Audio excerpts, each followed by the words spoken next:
Yo quería partir este tema que es muy optimista con una foto que es conmovedora. Y quiero pedirles la opinión a ustedes. ¿Qué sienten cuando ustedes ven esta foto? La verdad es que yo la he visto muchas veces y todas las veces lloro, porque es conmovedora. Y no solamente por esos dos niños que hay ahí, sino porque hay millones de personas que están sufriendo y están pasando por esta situación. Y millones de personas, pero durante toda la historia de la humanidad. La verdad es que hace 6.000 años antes de Cristo, el hombre dijo que no quería seguir viviendo con los preceptos que le llegaran de afuera, sino que él quería hacer tener su propia orientación como hombre, como raza humana. Y ahora estamos sufriendo las consecuencias de eso. Es decir, el hombre quiso vivir sin los preceptos de Dios. Y ahí están las consecuencias. Intentos de mejorar las cosas han habido muchas, pero nuestras limitaciones son tan grandes que jamás vamos a poder resolver el problema de la miseria humana. Entonces Dios en su misericordia dijo: yo quiero volver a amistarme con el hombre, porque el hombre me abandonó y yo quiero que el hombre vuelva a mí. Y por eso Él quiso poner algo para nosotros palpable con la que pudiéramos nosotros conocerlo a Él. Vamos a hablar de esto. Y yo les invito ahora a las personas que tienen las Biblias en sus mesas que hablan en la primera etiqueta. Vamos a ver el Salmo 1. ¿Qué dice el Salmo 1? Bienaventurado el varón que no anduvo en consejo de malos, ni estuvo en camino de pecadores, ni en silla de escarnecedores se ha sentado, sino que en la ley de Jehová está su delicia, y en su ley medita de día y de noche. Será como árbol plantado junto a corrientes de agua, que da su fruto a su tiempo. Su hoja no cae, y todo lo que hace prosperará. Bueno, después viene el destino de los malos, que son como paja, como tamo que arrebata el viento. A ver, aquí la Biblia está diciendo cuán feliz y cuán dichoso es aquel que medita en la ley de Jehová. ¿Y cuál es la ley de Jehová? Es la palabra de Dios. En ese tiempo, cuando se escribió el Salmo, era solamente el Antiguo Testamento, incluso eran los primeros 5 libros de la Biblia. ¿Ya? Ahora, dice también la Escritura que la ley de Jehová es perfecta, que convierte el alma. Por esto el salmista dice que es bienaventurado, que es dichosa, que es feliz aquella persona que medita en la palabra de Dios. ¿Cómo habla el hombre de Dios? Orando, ¿sí? Clamando, pidiéndole, dándole gracias, lo que sea. ¿Cómo habla Dios al hombre? ¿Cómo habla? Con palabras. De otra manera, con palabras. Y la palabra es una palabra escrita. Ahora, alguien me podrá decir: oiga, ¿sabe? A mi Dios nunca me ha dicho ni una palabra. Lo más probable es que sea así. Pero con toda seguridad usted no ha recurrido a su palabra para poder escucharlo. De esa manera solamente Dios se va a manifestar. Dios puede comunicarse de muchas maneras, pero principalmente a través de la Escritura, de su Escritura. Ahora, para que le tomemos el peso al asunto, yo les voy a comentar algunos antecedentes estadísticos sobre la Biblia. ¿Qué sabemos de ella? Es la más leída, es la más editada, es la más perseguida, es la más rechazada. Piensen ustedes que el pueblo musulmán ya rechazó la Biblia. Acuérdense que Mahoma aparece en el siglo IV recién, cuando ya estaba la Biblia completa hecha. Él era analfabeto, entre paréntesis, y además pedófilo, porque tenía muchas esposas, pero le gustaban las de 12 años. Y este hombre le lee en la Biblia, porque no leía él, y plagia algunas cosas mal entendidas y las pone en el Corán.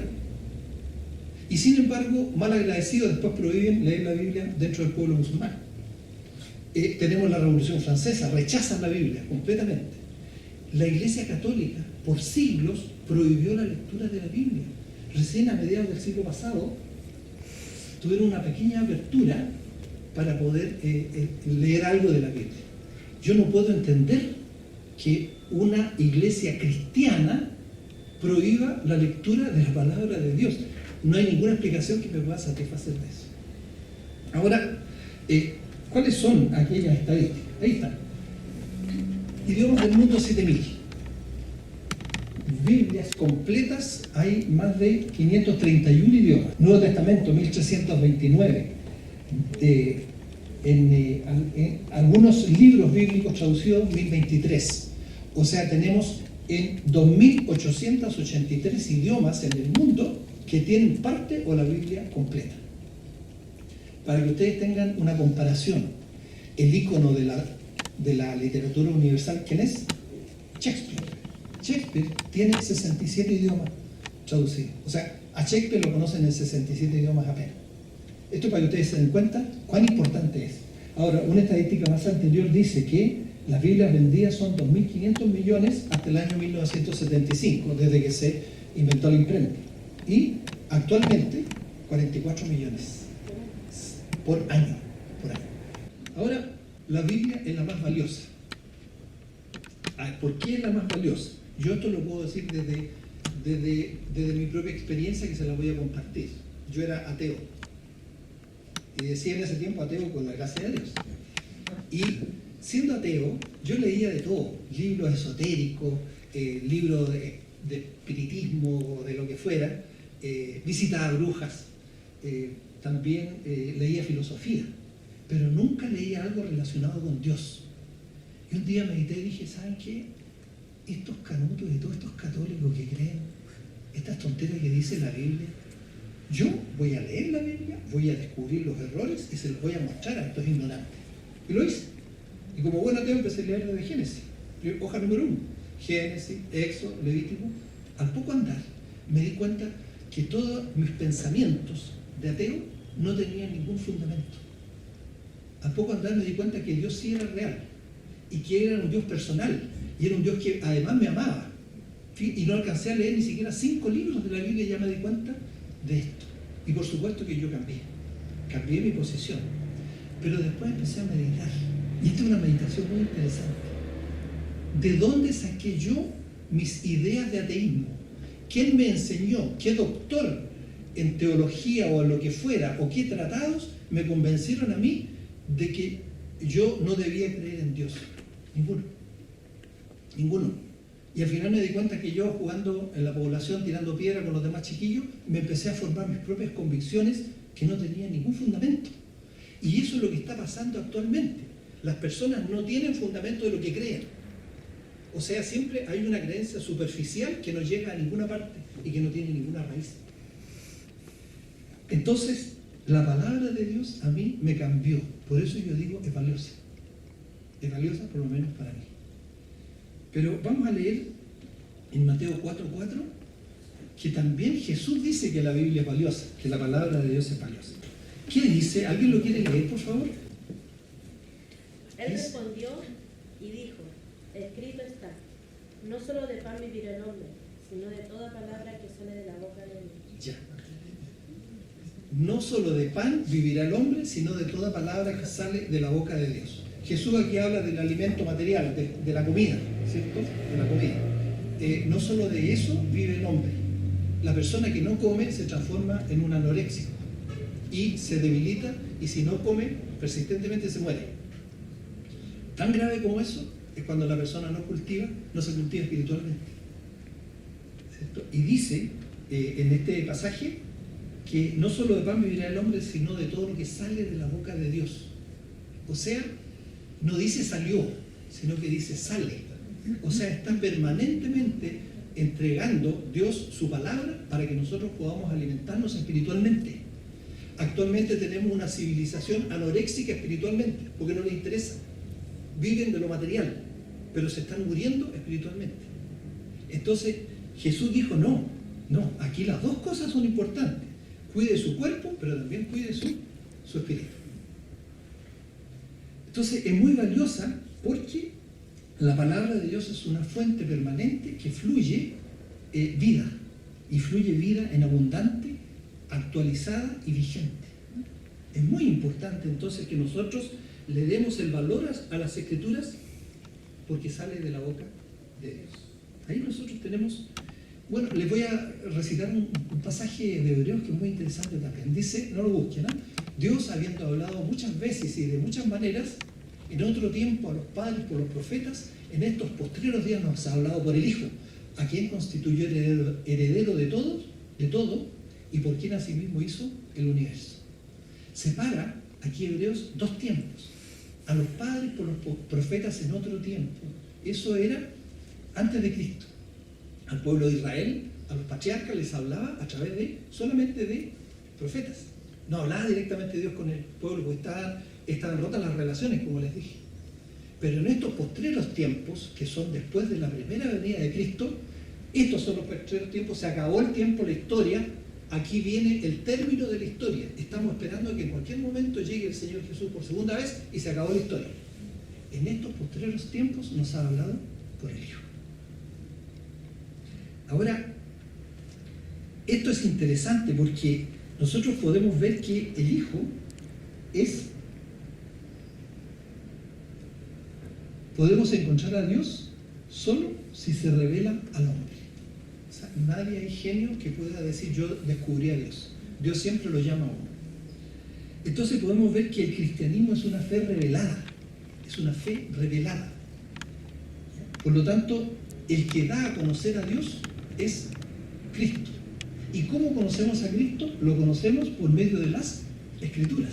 Entonces, no tienen excusa aquellas personas que dicen que no pueden conocer a Dios, porque Dios se revela al hombre. ¿Qué otra manera más se revela Dios al hombre?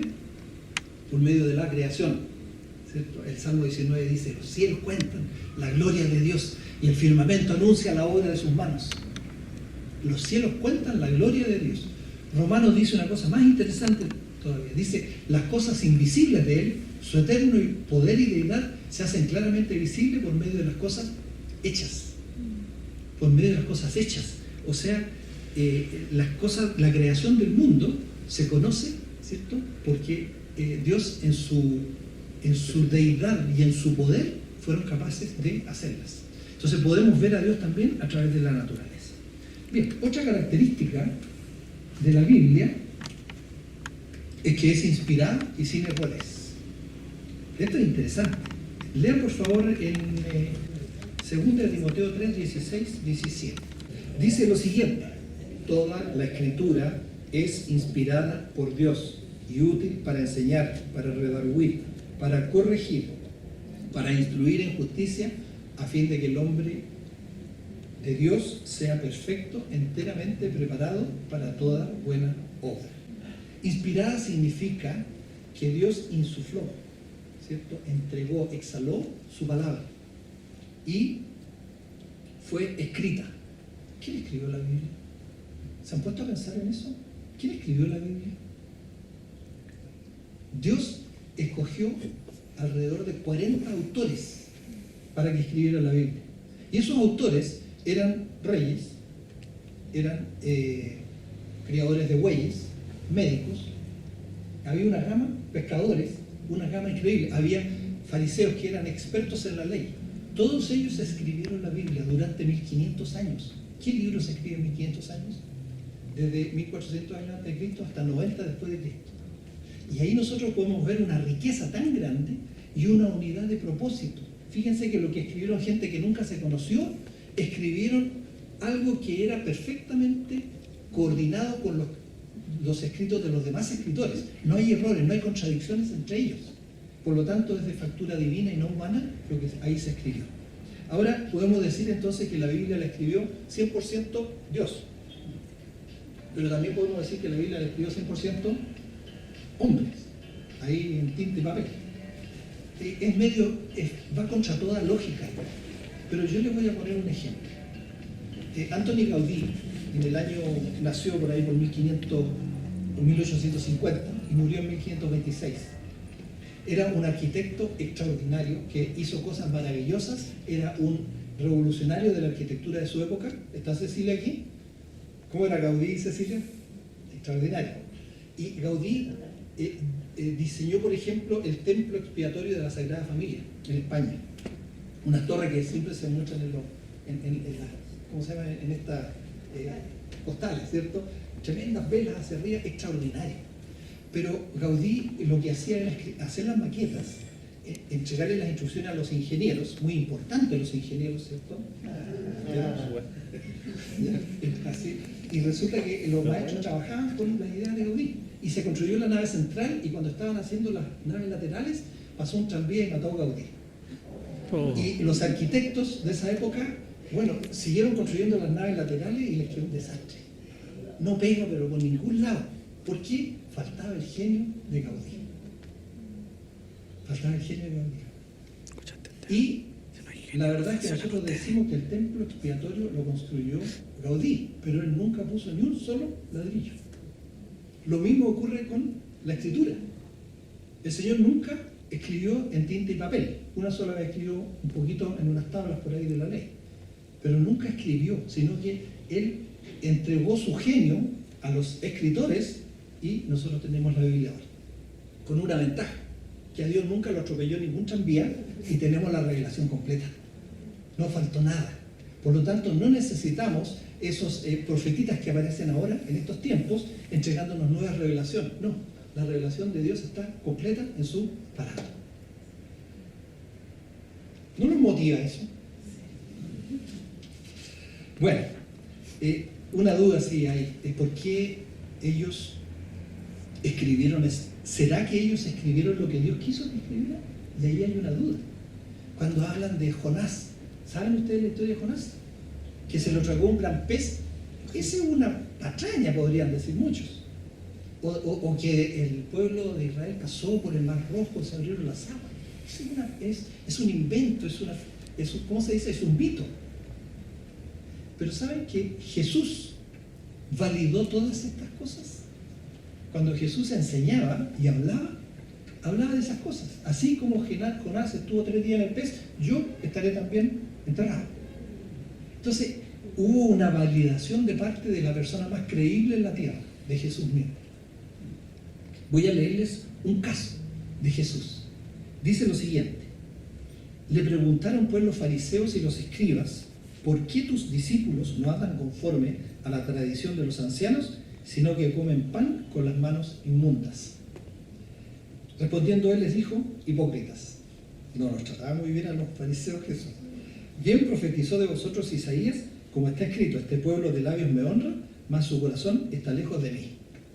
O sea, Isaías dijo: este pueblo de labios me honra y su corazón está lejos de mí, pero estaba hablando lo que dijo Dios. No era que honraban a Isaías, sino que de labios mal honraban a Dios. Aquí podemos ver nosotros que Jesús reconoce que lo que Isaías decía venía de Dios.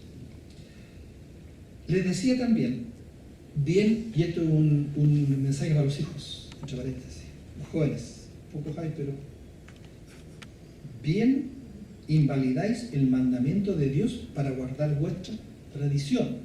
Porque Moisés dijo: honra a tu padre y a tu madre, y el que maldiga al padre o a la madre muera irremisiblemente. Ese es un mensaje para los jóvenes. Hay que honrar al padre y a la madre. Entre paréntesis, esto es el 5º mandamiento. Y el que maldiga al padre o a la madre muere irremisiblemente. Pero vosotros decís: basta que diga el hombre al padre o a la madre, es corbán, que quiere decir mi ofrenda a Dios, todo aquello con que pudiera ayudarte, y no le dejáis hacer más por su padre o por su madre, invalidando la palabra de Dios con vuestra tradición. A ver, ¿qué está diciendo Jesús aquí? Mire, Moisés dijo: honra a tu padre y a tu madre. Y después le dice a los fariseos: ustedes están pervirtiendo el mandamiento de Dios, ¿cierto? Con vuestra tradición habéis invalidado la palabra de Dios. O sea, reconoce que lo que Dios escribió es de Moisés. Bueno, entonces, ¿qué podemos concluir con esto? Es que es inspirada y además la Biblia no tiene errores. Es una guerra, pero a muerte, que han dado todos los agnósticos por tratar de descubrir errores en la Biblia. ¿Por qué no tiene errores? Porque es inspirada por Dios. Ya, finalmente, la Biblia puede leerla cualquiera y entenderla cualquiera. Yo le preguntaba a gente: oye, ¿por qué no leen la Biblia mejor en vez de estar diciendo cabezas de pescado? Y ellos me dicen: no, es que la Biblia es tan difícil, está llena de genealogía y el idioma no se entiende. Son puras excusas baratas. Piensen ustedes que Dios es un ser todopoderoso, omnisciente, que todo lo sabe, y quiso revelarse a través de la Escritura con el hombre. Evidentemente que tenía que escribir en un idioma entendible y con ideas absolutamente comprensibles.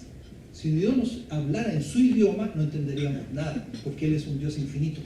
Pero se rebajó a escribir las cosas de manera que fueran comprensibles para nosotros. Entonces, nosotros podemos tener la convicción de que todo lo que está escrito en la Biblia es muy fácil de comprender. Algunas cosas son difíciles y requieren más tiempo, pero no todo. Dios nos dice en la Escritura que es amor, pero nosotros vemos la miseria humana de la foto y decimos, oye, si Dios fuera amor, ¿qué pasa? Esto no existiría, ¿cierto? Esta miseria. Pero parémonos bien en lo que estamos seguros que dice la Biblia. En todas partes de la Biblia siempre nos dice que nos ama, que Dios es amor, que nos ama, que entregó a su Hijo por amor a nosotros, etcétera, etcétera. O sea, nos paramos firmes en que Dios es amor. Bueno, ¿y cómo explicamos la miseria humana? Por lo que les dije. El hombre quiso separarse de las normas de Dios y vivir sus propias normas. Y ahí la cosa funó. Y ahí vemos esa foto y millones de personas sufriendo. Entonces, podemos ver que la Biblia es fácil de entender por cualquiera. Bueno, finalmente entrega normas sabias de vida. Eso significa que la Biblia nos orienta en todo lo que nosotros podamos imaginar, en los negocios, en la familia, en criar a los hijos, en la relación con las demás personas. En todo la Biblia tiene algo que decirnos y enseñarnos e instruirnos de una manera sabia. Por ejemplo, cómo debemos tratar nosotros, los hombres, a nuestras mujeres, a nuestras esposas, como vaso más frágil. ¿Qué hace la cultura actual? Violencia intrafamiliar. Qué terrible. Dice que las relaciones con los demás es amando aún a nuestros enemigos. Aquí nosotros hasta los amigos los traicionamos. Criar a nuestros hijos. Nos dice cómo debemos criar a nuestros hijos con disciplina. ¿Y qué estamos viendo en la sociedad ahora? Niños que no son criados con disciplina y que son hijos consentidos, egocéntricos y que lo único que demandan son sus propios derechos, pero nunca piensan que ellos tienen deberes también. Y esa sociedad está desmoronando, ¿cierto?, a nuestra civilización, esos pensamientos. Bueno, algunos me dicen, oiga, ¿sabe? A mí no me gustan esta Biblia porque tiene muchas reglas, muchas normas. La verdad es que yo quiero ser libre y quiero gozar de mi libertad y gozar de la vida, sin estas normas de la Biblia. ¿Es esto así realmente? ¿Ustedes han pensado este problema? Les voy a contar el caso de Nicky Gamble, pastor de la iglesia anglicana en Inglaterra, que es el impulsor de Alfa. Y él, en sus charlas, contaba esto. Decía que él llevó a su niño a jugar fútbol a un recinto que no era estadio de fútbol.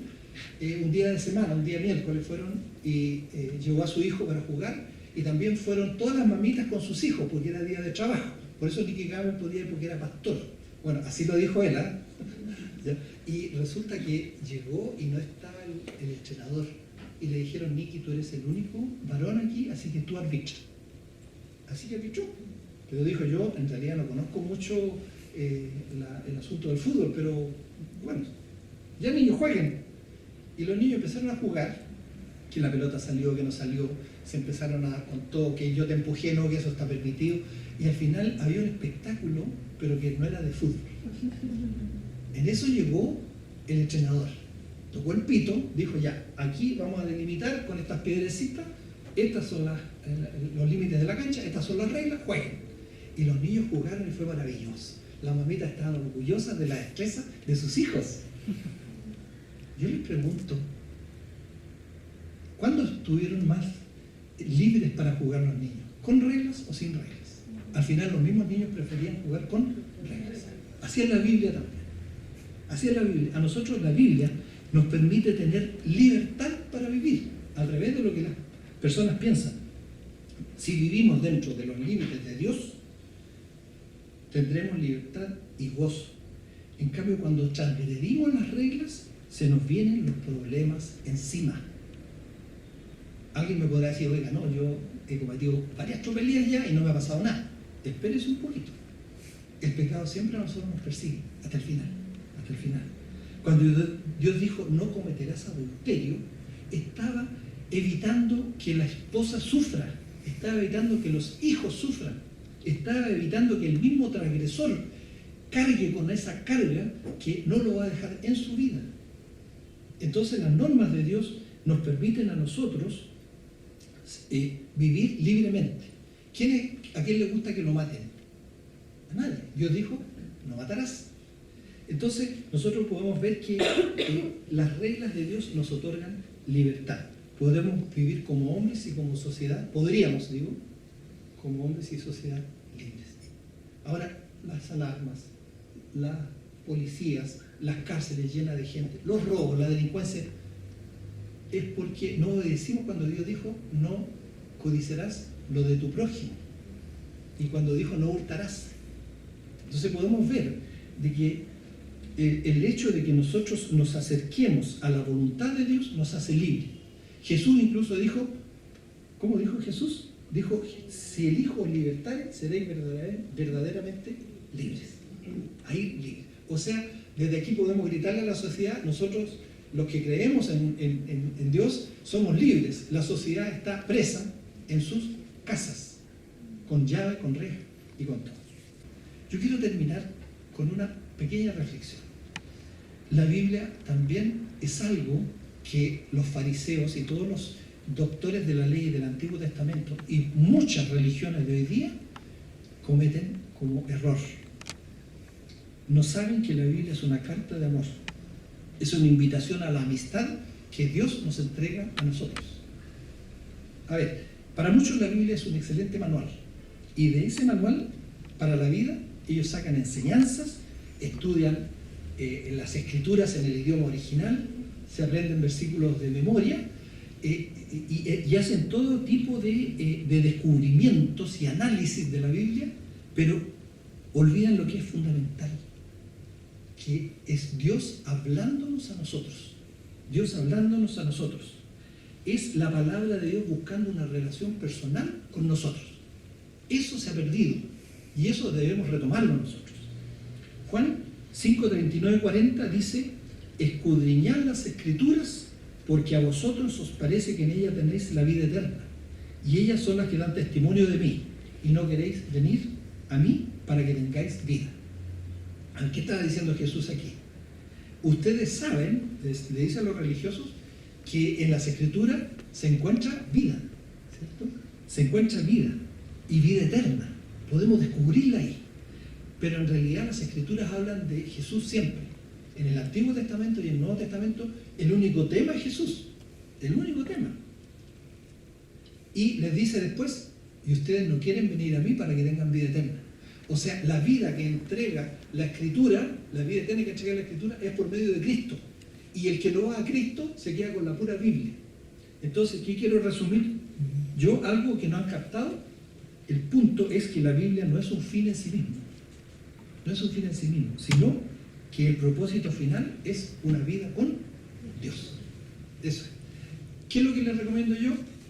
Lean la Biblia un ratito todos los días. No dejen. Ahora, esa lectura tiene que ser evidentemente buscando una relación con Dios. Entonces la recomendación es buscar un lugar tranquilo, un tiempo a solas, leer la Escritura 7 a 10 minutos diarios, ver qué les enseña Dios en esa lectura, ver cómo se aplica a sus vidas y darle gracias a Dios por lo que les escuchó. Así de simple. Entonces, esa es la recomendación y el tema de conversación. Debemos ir a Cristo, echar raíces como árbol plantado junto a corrientes de agua por medio de la Escritura. Eso es.